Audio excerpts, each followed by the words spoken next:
4 compound थे, उनके नाम लिखने थे। तो इस वजह से बेटा ये नॉमेनक्लेचर, बेंजीन का जो नॉमेनक्लेचर है ये बहुत ज़्यादा इंपॉर्टेंट है। मोनोसाइक्लिक एरोमेटिक हाइड्रोकार्बन वो ऑर्गेनिक कंपाउंड्स जिनमें एक बेंजीन रिंग होता है। बेंजीन रिंग में 6 कार्बन होती हैं और हर कार्बन के पास एक हाइड्रोजन होती है। बेंजीन का जो प्रिमिटिव नेम है, पुराना नाम है बेटा, वो फीन है। बेंजीन भी सारे कार्बन प्लेन में होते हैं। मेनली 2 कैटेगरीज हैं। एक कैटेगरी होती है मोनो सब्सटीट्यूटेड बेंजीन रिंग, अगर बेंजीन रिंग पर एक ग्रुप होगा, और दूसरी category poly substituted benzene ring. There are only 3 possibilities. एक पॉसिबिलिटी ये है कि दोनों ग्रुप साथ साथ वाली कार्बन पे लगे हों, आर्थो पोजीशन कहलाती है। दूसरी पॉसिबिलिटी ये है ये एक कार्बन के फासले पर हों, इसको बोलते हैं मेटा डाई सब्सटीट्यूशन। तीसरी पॉसिबिलिटी ये है कि ये 2 कार्बन के फासले पर हों, इसको बोलते हैं para di substitution. Isomers are different compounds, they are not similar compounds. Name ज़रा मिलते जुलते हो सकते हैं, बट ये ऑर्डर में जो ग्रुप पहले आएगा उसकी प्रेफरेंस होगी, उसे ग्रुप 1 कहेंगे। OH के लिहाज से ये फिनोल है और CH3 के लिहाज से ये टालोइन है, लेकिन प्रेफरेंस में OH जो है अल्कोहल अल्काइल से पहले आता है, तो प्रेफरेंस में अल्कोहल जो है वो कम्स फर्स्ट, तो इसकी प्रेफरेंस होगी आर्थो मिथाइल फिनोल होगा बेटा।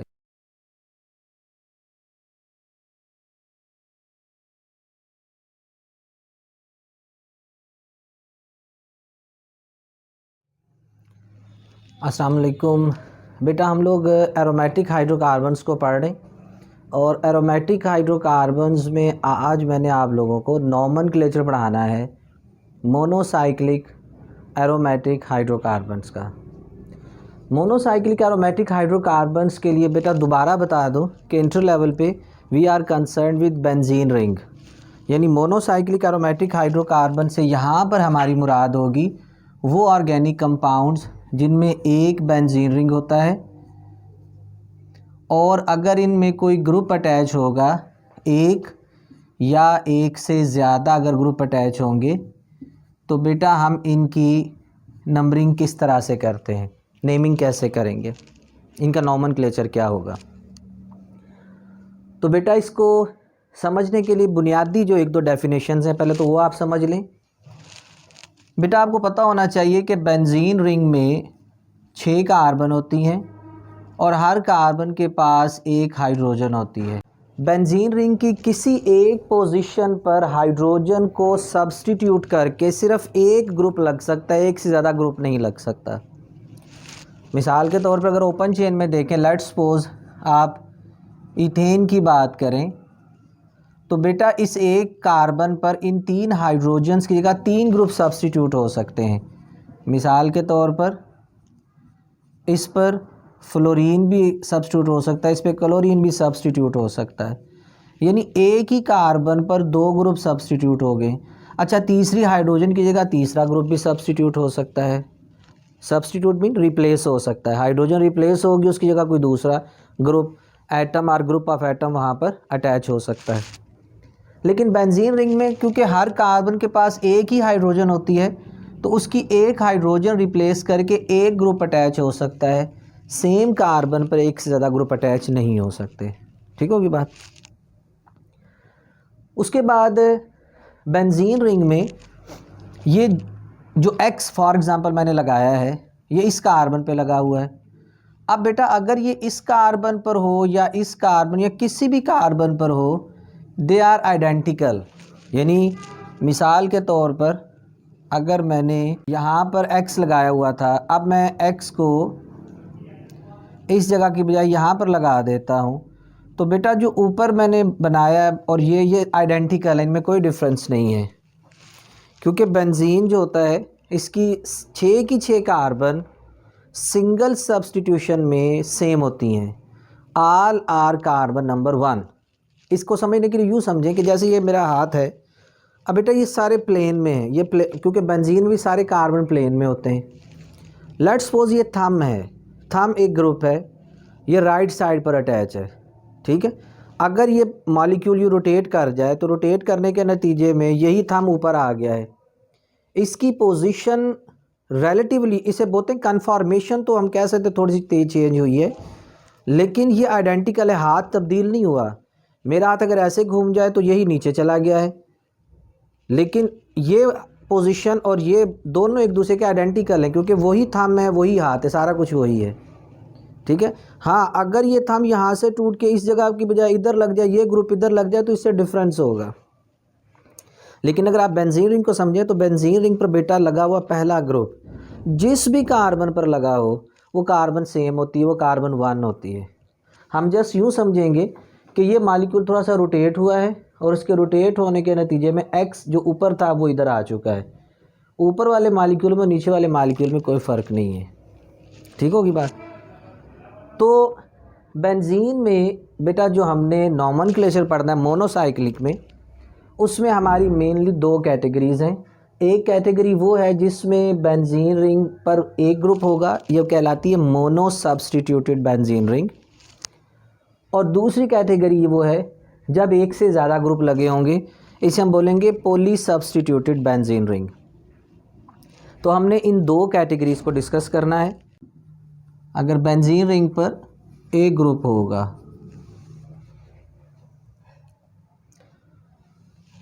बेंजीन रिंग पर अगर बेटा एक ग्रुप हो तो लेट्स सपोज OH ग्रुप लगा हुआ है,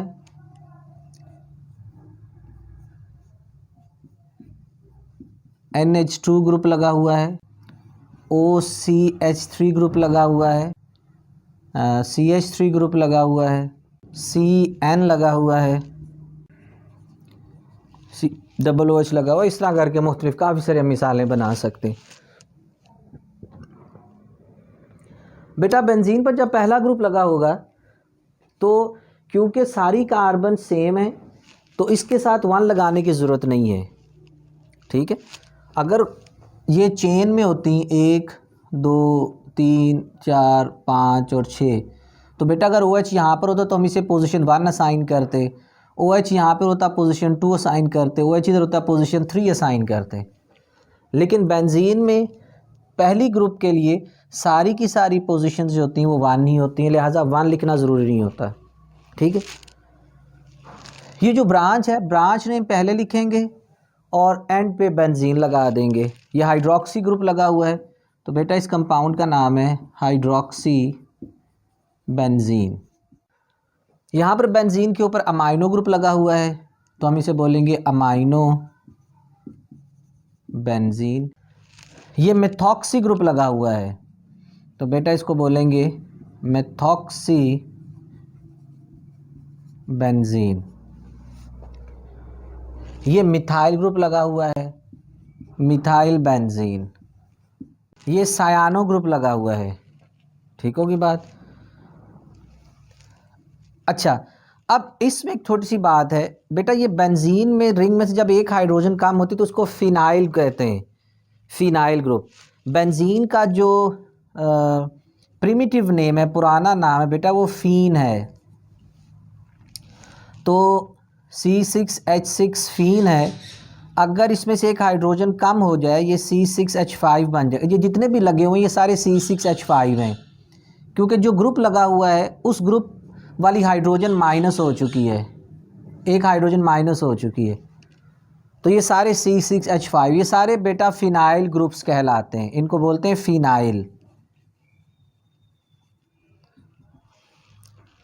तो बेटा इसको फिनाइल नाइट्राइल या यहाँ पर इसको बेंजोनाइट्राइल भी कहते हैं, इसका नाम बेंजोनाइट्राइल है।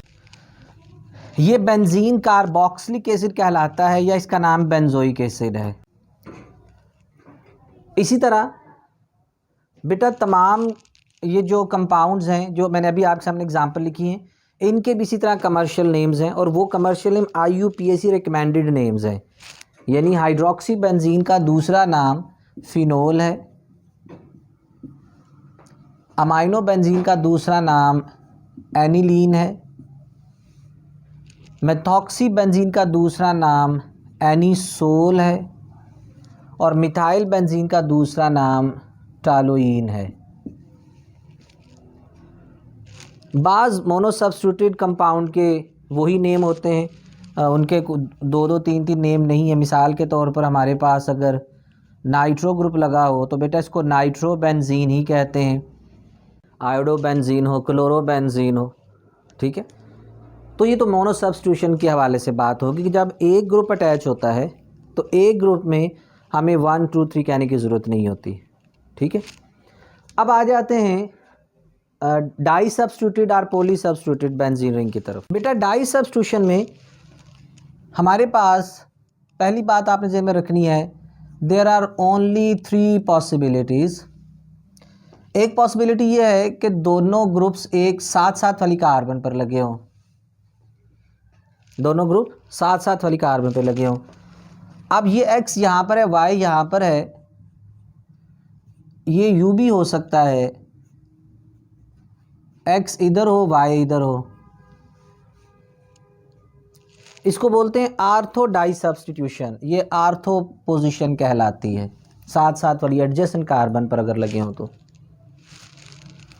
दूसरी पॉसिबिलिटी ये है कि ये एक कार्बन के फासले पर हों, X इधर है तो Y इधर हो, ये U भी हो सकती है कि X इधर है और एक कार्बन छोड़ के Y इधर है। इसको बोलते हैं मेटा डाई सब्स्टिट्यूशन, ये मेटा है। और तीसरी पॉसिबिलिटी ये है कि ये 2 कार्बन के फासले पर हों, 1 और 2 के फासले पर, ये U भी हो सकता है, X इधर है Y इधर है, या कोई भी X इधर लगा लें Y इधर लगा लें। इसको बोलते हैं पैरा डाई सब्स्टिट्यूशन। आर्थो को नाम लिखते हुए स्मॉल ओ से, मेटा को नाम लिखते हुए स्मॉल m से, और पैरा को नाम लिखते हुए स्मॉल p से इंडिकेट किया जाता है। तो डाई सब्स्टिट्यूशन में हमारे पास 3 पॉसिबिलिटीज़ हैं, 1 2 di substitution, 1 3 di substitution, 1 4 di substitution. 1 2 di substitution को बेटा आर्थो कहते हैं, 1 3 को मेटा कहते हैं और 1 4 को पैरा कहते हैं। तो इससे ज़्यादा डाई सब्स्टिट्यूशन में पॉसिबिलिटीज़ नहीं होती। अब बेटा यहाँ पर हमारे पास सोचने की बात यह है कि X और Y सिमिलर ग्रुप्स भी हो सकते हैं और X और Y डिसिमिलर भी हो सकते हैं।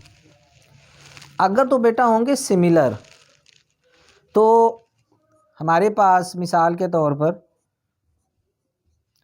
दोनों मिथाइल ग्रुप्स लगे हुए हैं। अब इसमें आप बेशक इसको 1 कह लें, इसको 2 कह लें, इसे 1 इसे 2 कह लें, it will make no difference क्योंकि दोनों आइडेंटिकल हैं। अब इसी तरह इसके 3 पॉसिबल आइसोमर्स बन सकते हैं। एक, जब दोनों मिथाइल ग्रुप एडजेसेंट कार्बन पर हों, एक कार्बन के फासले पर हों, और एक ये कि ये 2 कार्बन के फासले पर हों। ये 1 2 डाई मिथाइल बेंजीन, 1 3 और ये 1 4, ठीक है। आपको इस बारे में बेटा बिल्कुल क्लियर कॉन्सेप्ट होना चाहिए कि isomers are different compounds, they are not similar compounds. Name ज़रा मिलते जुलते हो सकते हैं लेकिन वो सिमिलर नहीं होते, आइडेंटिकल नहीं होते। डाई मिथाइल बेंजीन को बेटा कमर्शियली ज़ाइलीन भी कहा जाता है। ये आर्थोज़ाइलीन है, ये मेटाज़ाइलीन है, ये पैराज़ाइलीन है। Ortho, Meta and para. इसको 1 2 डाई मिथाइल बेंजीन भी कह सकते हैं, इसको 1 3 डाई मिथाइल बेंजीन भी कह सकते हैं, इसे 1 4, लेकिन उसमें वही रूल आपने ज़हन में रखने हैं कि पोजीशन के दरमियान कॉमा होगा। 1 4 डाई मिथाइल, मैं बेटा फ्लो में बी बड़ा लिख रहा हूँ लेकिन इनफैक्ट नाम का फर्स्ट लेटर IUPAC रूल्स के मुताबिक कैपिटल होता है, बाकी सारे लेटर स्मॉल होते हैं। ये इसी तरह 1 3 डाई मिथाइल बेंजीन, ये 1 2 डाई मिथाइल बेंजीन होगा। तो अगर तो बेटा आइडेंटिकल होंगे तो इसमें कोई इतना लंबा चौड़ा प्रॉब्लम नहीं है। अगर होंगे dissimilar, when X and Y are different, dissimilar groups होंगे। फॉर एग्ज़ाम्पल हमारे पास, मैं कुछ कंपाउंड्स पहले आपके सामने ड्रा कर देता हूँ। एक COOH ग्रुप है और एक हमारे पास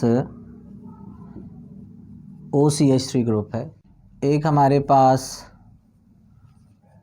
OH ग्रुप है, और एक हमारे पास जो है वो मिथाइल ग्रुप है। एक हमारे पास मिथाइल ग्रुप है और एक हमारे पास नाइट्रो ग्रुप है। ठीक है, चलें एक और मिसाल ले लेते हैं। एक हमारे पास सायानो ग्रुप है, एक हमारे पास CHO ग्रुप है, एल्डिहाइड है ये।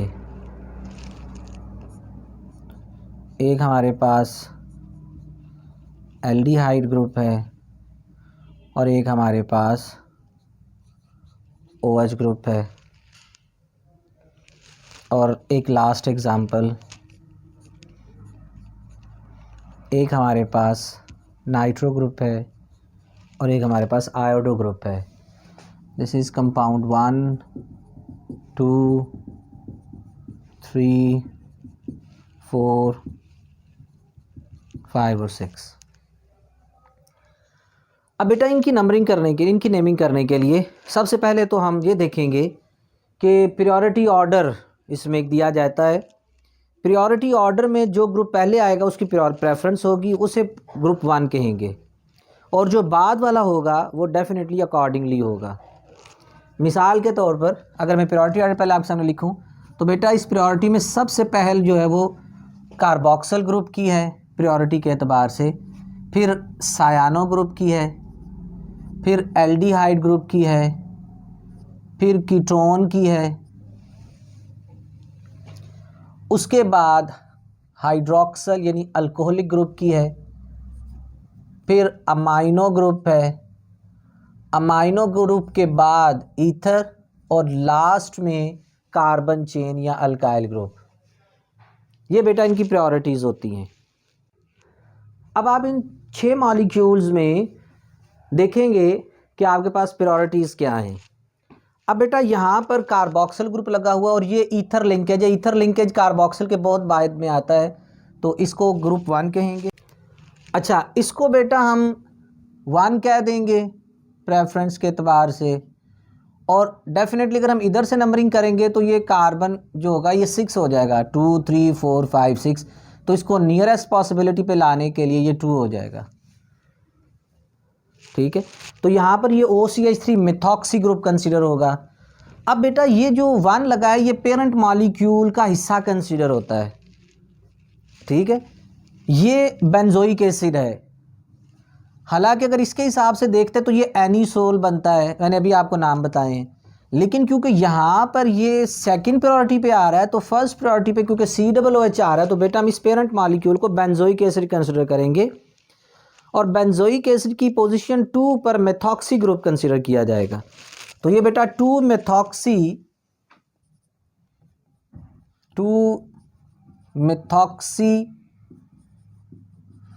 बेंजोइक एसिड इसका नाम बनेगा। इसको आप क्योंकि एक दूसरे से आर्थो पोजीशन पर हैं तो ये आर्थो मेथॉक्सी बेंजोइक एसिड कहेंगे। अगर मैं इसको उठा के यहाँ लगा देता तो ये मेटामेथॉक्सी, यहाँ पे लगता तो ये पैरामेथॉक्सी हो जाना था। ठीक है, अब सेकंड में आ जाएं। सेकंड में एक OH लगा, एक CH3 लगा हुआ है। अब बेटा OH के लिहाज से ये फिनोल है और CH3 के लिहाज से ये टालोइन है, लेकिन प्रेफरेंस में OH जो है अल्कोहल अल्काइल से पहले आता है, तो प्रेफरेंस में अल्कोहल जो है वो कम्स फर्स्ट, तो इसकी प्रेफरेंस होगी, ये नंबर 2 हो जाएगा। तो ये आर्थो मिथाइल फिनोल कंसीडर होगा या 2 methyl phenol, ortho methyl phenol होगा बेटा ये। अब तीसरे पे आ जाएं। नाइट्रो ग्रुप बेटा जो है ये प्रायोरिटी में आता ही नहीं है, तो प्रेफरेंस जो है वो मिथाइल को मिल जाएगी। यहाँ पर अब ये टालोइन कंसीडर होगा और नंबरिंग इस तरफ से नियरेस्ट नंबरिंग ये 3 बनेगी क्योंकि ये बनती मेटा पोजीशन है, तो 3 नाइट्रोटालोइन और मेटा नाइट्रोटालोइन, 3 नाइट्रोटालोइन और मेटानाइट। अच्छा, आप नंबर 4 को देखें। अगर इसके लिहाज से देखें तो ये बेटा बेंजल्डिहाइड है, इसके लिहाज से देखें तो ये बेंजोनाइट्राइल है। अब नाइट्राइल ग्रुप की प्रेफरेंस है, ठीक है ना जी। तो नाइट्राइल ग्रुप की प्रेफरेंस होने के इसे नंबर 1 कहेंगे। अगर इसकी प्रेफरेंस ना होती, कार्बोक्सिल के साथ होता तो हम इसे सायानो ग्रुप कहते। ये सायानो ग्रुप कंसीडर होना था। यहाँ पर अब ये बेंजोनाइट्राइल कंसीडर होगा। तो मेटा पोजीशन पर जो बेटा ये ग्रुप होता है इसे फॉर्माइल ग्रुप बोलते हैं, ठीक है। तो ये 3 फॉर्माइल बेंजोनाइट्राइल होगी और मेटा पोजीशन पे फॉर्माइल बेंजोनाइट्राइल। नंबर 5 को देखें। OH के लिहाज से ये फिनोल है और इसके लिहाज से बेंजल्डिहाइड है। तो एल्डिहाइड ग्रुप अल्कोहल से क्योंकि प्रेफरेंस पे है तो बेटा ये para hydroxy R4 hydroxy benzaldehyde होगी। तो ये बेटा हमारे पास जो है ये बेंजल्डिहाइड है, पोजीशन 4 पर हाइड्रोक्सी ग्रुप है। तो para hydroxy R4 hydroxy Benz aldehyde, ठीक है जी। उसके बाद नंबर 6 को अगर आप देखें तो बेटा ये नाइट्रो और आयोडो दोनों ही प्रायोरिटी ऑर्डर में नहीं आते। देन व्हाट, ऐसी सूरत हाल में बेटा हम इसका अल्फ़ाबेटिक नेम लिख देंगे सिंपली। मिसाल के तौर पर आयोडो I से शुरू होता है, नाइट्रो N से शुरू होता है। अल्फ़ाबेटिकली I पहले आता है तो हम इसे लिखेंगे iodo nitro benzene, iodo nitro benzene. अब बेटा आयोडो नाइट्रो बेंजीन एक दूसरे से मेटा पोजीशन पर है तो ये तो कन्फ्लिक्ट ही ख़त्म हो गया कि ये मेटा आयोडो नाइट्रो बेंजीन है, ठीक है। यहाँ पर एक इम्पॉर्टेंट बात यह है कि बेटा जो नाम बाद में आ रहा है, अब अगर मेटा नहीं लिखेंगे तो 3 लिख देंगे, 3 आयोडो नाइट्रो बेंजीन। अब वो तो इतनी बात काफ़ी है, लेकिन ऐसे थोड़ा सा रूल के अकॉर्डिंगली देख लें तो बेटा दरअसल जो अल्फ़ाबेटिकली बाद में आता है वो सब्स्टिट्यूएंट बेंजीन के साथ, बेंजीन के नेम के साथ शामिल हो जाता है तो ये प्रेफरेंस 1 पे कंसीडर होगा, यानी ये नाइट्रो बेंजीन कंसीडर होगी और आयोडो पोजीशन रिलेटिवली नंबर 3 पर है तो उसे मेटा आयोडो नाइट्रो बेंजीन कह देंगे या 3 आयोडो नाइट्रो बेंजीन कह देंगे, ठीक है। तो अल्फ़ाबेटिकली लिखेंगे नाम उस वक़्त जिस वक्त हमारे पास दोनों ही प्रायोरिटी ऑर्डर में नहीं आते, ठीक होगी बात जनाब। तो ये बेटा हमारे पास थोड़ा सा इसकी बेंजीन की मोनो सब्स्टिट्यूशन और डाई सब्स्टिट्यूशन के हवाले से बात है। अच्छा बेटा, ये मैंने आपके सामने 2 स्पेशल कंपाउंड्स बनाए पॉली सब्स्टिट्यूशन के लिए, क्योंकि एक्सरसाइज में इस तरह के 1-2 कंपाउंड्स बने हुए थे तो मैंने ये आपके लिए 1-2 कंपाउंड बनाए हैं। अब बेटा जब पॉली सब्स्टिट्यूशन है तो इसमें भी आपने प्रेफरेंस को देखना है। सबसे पहले तो ये हाइड्रोक्सिल ग्रुप है, ये सायानो ग्रुप है। सायानो ग्रुप क्योंकि प्रेफरेंस 1 पे आता है तो ये नंबर 1 हो जाएगी पोजीशन। अब इसके बाद अगर आप देखें तो हाइड्रोक्सी जो है प्रेफरेंस में बाद में आता है, ब्रोमीन तो है ही कोई नहीं। लेकिन फिर आपने बेटा सेकंड प्रेफरेंस को ऐसे नहीं एडजस्ट करना, सेकंड प्रेफरेंस को आपने नंबरिंग के हिसाब से लेके चलना है। तो ये लीस्ट नंबरिंग यहाँ से शुरू होगी, ये क्योंकि नियरेस्ट पॉसिबिलिटी बनती है तो ये नंबर 2 होगी क्योंकि यहाँ से वो नंबर 3 बनता है, ठीक होगी बात। अब इसका नेम उसी तरह लिखा है, अल्फ़ाबेटिक ऑर्डर में जाएगा। ब्रोमो B से शुरू होता है, हाइड्रोक्सी H से शुरू होता है, ठीक है। और बेंजोनाइट्राइल पेरेंट नेम बनेगा क्योंकि 1 की वजह से ये बेंजोनाइट्राइल बन गया है। तो बेटा इस कंपाउंड का नाम होगा 2 ब्रोमो 5 हाइड्रोक्सी बेंजोनाइट्राइल। अब दूसरे नंबर 8 को देखें। इसमें बेटा आयोडीन, ब्रोमीन, क्लोरीन ये तो आते नहीं, OH आता है तो ये फिनोल है। सो फिनोल प्रेफरेंस 1 पे होगा। अब इसकी इस तरफ आयोडो, उस तरफ ब्रोमो है। अब अगर मैं इधर से नंबरिंग करता हूँ तो ये 2 होगा और ये 6 हो जाएगा। यहाँ पर एक थोड़ी सी कन्फ्यूजन है। इस कन्फ्यूजन को बेटा समझ लें कि जब ऐसी सूरत हाल हो तो इसमें एक एडवांसमेंट है कि हम एटॉमिक नंबर की बेस पे फॉलो करते हैं, प्रेफरेंस देते हैं। आयोडीन का एटॉमिक नंबर बेटा 53 है, ये 35 है, ठीक है। तो आयोडीन की प्रेफरेंस होगी, यहाँ से नंबरिंग फिर होगी, आयोडीन नंबर 2 पे आ जाएगा।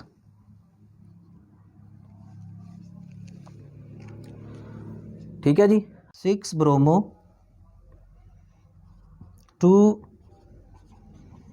आयोडो 4 क्लोरो फिनोल होगा। अच्छा बेटा, यहाँ पे मैंने आज के लेक्चर में आप लोगों को नॉमेनक्लेचर पढ़ाया है मोनोसाइक्लिक एरोमेटिक ऑर्गेनिक कंपाउंड्स का। अब इसमें मैंने आपको ये बात पहले लेक्चर में भी स्टार्ट में बता दी थी कि बेटा यहाँ पर हमारा कंसर्न बेंजीन रिंग है इंटर लेवल पे।